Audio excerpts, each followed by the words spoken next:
Welcome to the Learning Pines YouTube. We hope this video helps. You start now, cut power and isolate the board so you cannot harm yourself or the device. With the multimeter set to continuity or a low ohm range, touch the probes together to confirm a beep and proper polarity. This verifies your tool. Once done, remove or desolder one end of the component when possible to avoid parallel paths giving false results. Make sure to note circuit topology so you know where to probe next. You now perform the core checks. Place probes on the 2 points you want to test and listen for the beep.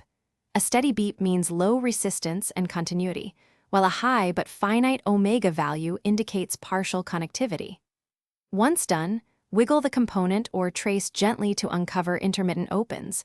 This often reveals cracked solder or hairline fractures. Make sure to compare readings to expected values or you finish by restoring any temporarily removed connections and retesting the repaired path while still powered off. Then, with care, power the device and confirm functionality. If a test shows no continuity, isolate smaller segments and repeat measurements with components removed until you find the open. Once you identify the fault, replace the component or reflow the joint, then verify continuity and operation. Tip: if readings are inconsistent, check your meter battery and probe contact before assuming complex.